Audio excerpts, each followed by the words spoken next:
నమస్కారం, రుద్ర న్యూస్ కు స్వాగతం. అక్కన్నపేట మండల కేంద్రంలో బీజేపీ పార్టీ అధ్యక్షులు రామంచ మహేందర్ రెడ్డి ఆధ్వర్యంలో సోమవారం రోజున రైతు సమస్యలపైన మీడియా సమావేశం నిర్వహించారు. రైతులకు రుణమాఫీ ఎంతవరకు అయిందో ఇంతవరకు ఆ లిస్టు ఒకసారైనా చూసుకున్నారా అని ప్రశ్నించారు. చిన్న చిన్న సమస్యలు ఉన్న వారికి రైతు బంధు, రైతు రుణమాఫీ కాని వారు రోజు రైతు వేదికల దగ్గరికి, అగ్రికల్చర్ ఆఫీసులో చుట్టూ తిరగడానికి తప్ప వారికి న్యాయం జరిగే విధంగా ఈ ప్రభుత్వం ఇంతవరకు చూస్తుందనేది నమ్మకం లేకుండా పోయిందని విమర్శించారు. రైతులకు రైతు బంధు సంవత్సరానికి అదనంగా కలిపి పంటకు 15,000 రూపాయలు ఇస్తామని చెప్పిన ఈ ప్రభుత్వం ఇప్పటికీ సంవత్సరం కాలం అయిపోయినా రైతన్నకు ఒక పంట కాలం అయిపోయినా రైతన్నకు ఒక పంట కాలం కూడా పైసలు వేయలేని ఈ ప్రభుత్వం ఏం చేస్తున్నట్లు అని ప్రశ్నించారు. అలాగే ఇప్పటి వరకు మక్కల కొనుగోలు కేంద్రాలను ఏర్పాటు చేయకపోవడం వలన రైతులు తమ మక్క పంటలు పండించిన పంటను దళారులను ఆశ్రయించే విధంగా ఈ ప్రభుత్వం తీరు చోద్యం చూస్తూ వ్యవహరిస్తున్న ప్రభుత్వం వెంటనే మక్కల కొనుగోలు సెంటర్ను ఏర్పాటు చేసి ప్రతి మండలానికి ఒక మక్కల కొనుగోలు కేంద్రాన్ని ఏర్పాటు చేసి రైతులను ఆదుకోవాలని డిమాండ్ చేస్తున్నట్లు తెలిపారు. ఇప్పటికైనా రైతులకు ఇచ్చిన హామీలు నెరవేర్చాలని, లేని ఎడల ధర్నాలు, రాస్తారోకోలు, పోరాటాలు తప్పవని తెలిపారు. ఈ కార్యక్రమంలో assembly co convener Janagama Venugopalarao, మండల ప్రధాన కార్యదర్శులు చెరుకు సంపత్, మడక రవికుమార్, సీనియర్ నాయకులు మోహన్ నాయక్, తాజా మాజీ సర్పంచ్ కుమార్, ఎస్టీ మోర్చా మండల అధ్యక్షులు రైనా నాయక్, కార్యకర్తలు తదితరులు పాల్గొన్నారు. తెలంగాణ రాష్ట్రంలో అధికారులు కాంగ్రెస్ పార్టీ, ఇక్కడ ఉన్నటువంటి స్థానిక సభ్యులు, రాష్ట్ర మంత్రివర్యులు పొన్నం ప్రభాకర్ గారు హుస్నాబాద్ నియోజకవర్గ రైతుల మీద ముసలి కన్నీరు కాల్స్తూ వారి యొక్క వలసవాదాన్ని మరోసారి హుస్నాబాద్ ప్రాంతం మీద రుద్దుతున్నారు. ముఖ్యంగా భారతీయ జనతా పార్టీ ఎన్నికల్లో ముందు ప్రజల కోసం పనిచేస్తే ఏం పని చేయకుండా కనీసం దేనికోసం పనిచేయని నాయకులు వచ్చి ఈరోజు అధికారానికి వచ్చి ఈరోజు హుస్నాబాద్ ప్రజలను నెత్తిన టోపీలు పెడతా ఉన్నారు. రైతు రుణమాఫీకి సంబంధించి నియోజకవర్గ స్థాయిలో ఇప్పటికీ పూర్తి కాలేదు. నియోజకవర్గంలో ఎంతమంది రైతులకు రుణమాఫీ అయిందో లెక్కలు తెరిచే పనులు కూడా స్థానిక మంత్రులు లేరు. కనీసం ఓట్లు వేసి గెలిపించినటువంటి ఈ నియోజకవర్గాన్ని కాపాడే బాధ్యత కూడా ఇవాళ తీసుకోకపోవడం చాలా బాధాకరం. అదేవిధంగా వడ్లకు బోనస్ ఇస్తా అని చెప్పినటువంటి ఈ ప్రభుత్వం దాదాపు ఇప్పటికీ 1,600 క్వింటాల నుంచి 2,000 క్వింటాల వరకు కొనుగోలు చేసింది ఈ అక్కనపేట మండలంలో. ఇప్పటికీ కనీసము 30% కూడా బోనస్ పర్లేదు. ఇప్పటికీ అధికారులకు వాళ్ళ డిఎం కానీ వాళ్ళకి సంబంధించిన ఆఫీసర్లకు ఫోన్ చేస్తే ప్రభుత్వం దగ్గర డబ్బులు లేవని చెప్తున్నటువంటి వ్యవస్థ ఉన్నది.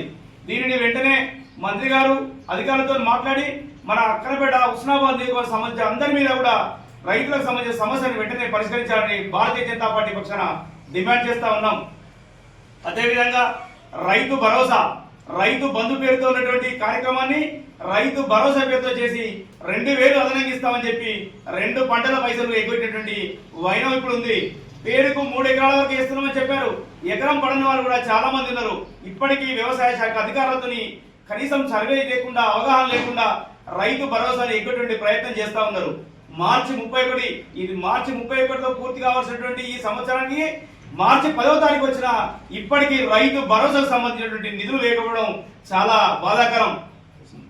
ప్రతిసారి కూడా మేము రైతుల పార్టీ, రైతుల పక్షాన పనిచేస్తున్నామని చెప్పేటువంటి కాంగ్రెస్ పార్టీ మోసం చేయడమే తప్ప ఎప్పుడు కూడా రైతులకు న్యాయం చేసింది ఏమీ లేదు ఇందులో.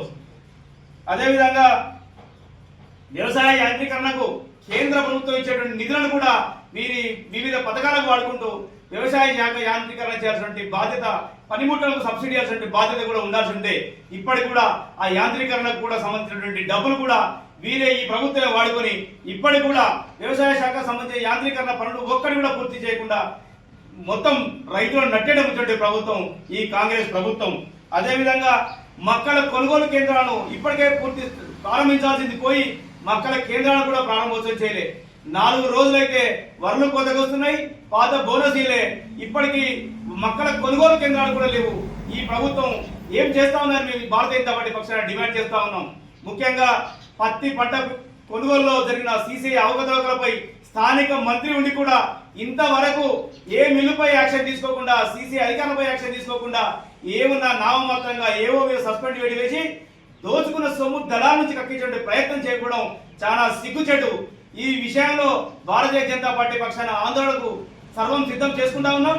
ఈ కార్యక్రమాలన్నీ కూడా పూర్తి స్థాయిలో మార్చి 31 వరకు సంబంధించి రైతు బంధు, రైతు భరోసా, రుణమాఫీ విషయానికి వస్తే చెప్పుకోవడానికి పేరుకే రుణమాఫీ 100% అయిందంటున్నారు. ఎంత మందికి రుణమాఫీ అయిందో ఒక్కసారి ఈ లెక్కలు తీసుకోవాలి. చిన్న చిన్న అక్షరాల పేర్లతో తప్పు పడితే వాటికి రుణమాఫీ చేయకుండా రుణమాఫీ లేదు, మీ పేరు తప్పబడ్డాయి, ఆధార్ నంబర్ తప్పబడ్డది అని చెప్పి ఎగ్గొట్టేటువంటి వైనం ఈ కాంగ్రెస్ పార్టీది. ఇటువంటి కాంగ్రెస్ పార్టీకి రానున్న స్థానిక సంస్థల ఎన్నికల్లో ప్రజలు గుణపాఠం చెప్పడానికి సిద్ధంగా ఉన్నారు. కాబట్టి మీరు ఇకనైనా రైతుల పార్టీ, రైతులకు మేము న్యాయం చేస్తామని చెప్పేటువంటి విషయాన్ని బంద్ చేసి కార్యక్రమాలు నిర్వహించాలని కోరుతా ఉన్నాం. అదేవిధంగా ఇప్పుడు గ్రామీణ ప్రాంతాల్లో పాలకపక్షాలు లేవు, ప్రభుత్వం నిధులు ఇవ్వకుండా గ్రామ పంచాయతీలు నిర్వీర్యం చేస్తూ ఉన్నాయి. గ్రామ పంచాయతీలో తాగునీటి సమస్య అధికంగా ఉన్నది. తాగునీటి సమస్యను పరిష్కరించేటువంటి మార్గం కూడా వారి దగ్గర నిధులు లేక కార్యదర్శులు ఇబ్బంది పడుతున్న పరిస్థితి ఉన్నది. దీని మీద వెంటనే దృష్టి పెట్టాలని చెప్పి మంత్రి గారికి మేము డిమాండ్ చేస్తా ఉన్నాం. అదేవిధంగా భారతీయ జనతా పార్టీ ప్రశ్నిస్తుంది, ఎప్పుడూ కూడా మిమ్మల్ని అడుగడుగు నిలదీసేటువంటి కార్యక్రమాలు కూడా ముందుంటే ఈ సందర్భంగా హెచ్చరిస్తున్నాం.